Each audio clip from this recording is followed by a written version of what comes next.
দুর্ঘটনা এড়াতে অভিনব অভিযান জাঙ্গিপাড়া থানার। রাস্তার ধারে পড়ে থাকা নির্মাণ সামগ্রী, ইট, বালি, পাথর অনেক সময় মরণ ফাঁদ হয়ে দাঁড়ায়। আকছাড় ঘটে দুর্ঘটনা।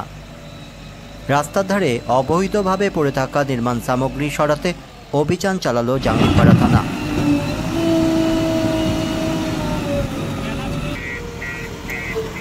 পনেরো ও 16 জুন রাতের বেলা 31 নম্বর রুটে বুলডোজার নিয়ে অভিযান চালায় পুলিশ। অভিযান চলে জাঙ্গিপাড়া থানা থেকে উজালপুকুর মোড় পর্যন্ত মোট 11 কিলোমিটার রাস্তা। মূল উদ্দেশ্য ছিল দুর্ঘটনা কমানো। সাধারণ মানুষ ও বিল্ডার্স মালিকদের সচেতন করা হয়। জাঙ্গিপাড়া থানার ওসি নাজির উদ্দিন আলী জানান, কোনো সামগ্রী বাজেয়াপ্ত করা হয়নি। মূল রাস্তা থেকে 6 থেকে 7 ফুট দূরত্বে সরানো হয়েছে। প্রশাসনের এই উদ্যোগকে সাধুবাদ জানিয়েছেন আম জনতা। রাস্তাঘাট পরিষ্কার রাখা ভালো, যাতে করে মানুষ অ্যাক্সিডেন্ট হয়, যাতে করে মানুষের অসুবিধা না হয়। খুব ভালো কাজ করছে। পুলিশকে ধন্যবাদ জানানো হচ্ছে। এটা খুব ভালো হচ্ছে। আমরা তো গাড়ি চালাই, খুব অসুবিধা হয়, একটু রাস্তা পরিষ্কার থাকলে ভালো হয়। জাঙ্গিপাড়া যে প্রশাসন, তাদেরকে আমি স্যালুট জানাই, কারণ এটা একটা তাদের অভিনব একটা উদ্যোগ, এবং যা ইতিপূর্বে আমার মনে হয় না হুগলি জেলায় দেখা গিয়েছে বলে।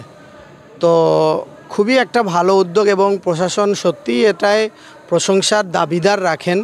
যে আমি এখন প্রায় রাত 1:45 প্রায় বাজে, এই মুহূর্তে আমি এসেছিলাম একটা কম্পিটিশনের কেরাত শুনতে।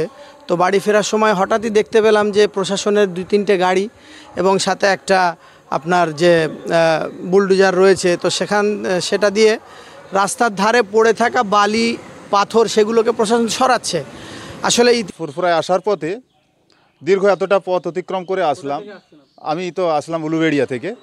তো আসার পরে ইতিপূর্বে ফুরফুরায় ঢোকার মুহূর্তে যেটা পেতাম বা আশেপাশে রাস্তার ধারে 31 নম্বর রুটে বালু বা পাথর ইত্যাদি ইত্যাদি ইট কোথাও পড়ে থাকতে দেখা যেত।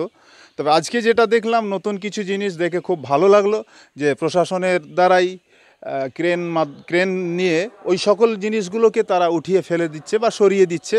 যা খুব ভালো একটা উদ্দীপনা নিয়েছেন, এর জন্য প্রশাসনকে ধন্যবাদ জানাবো।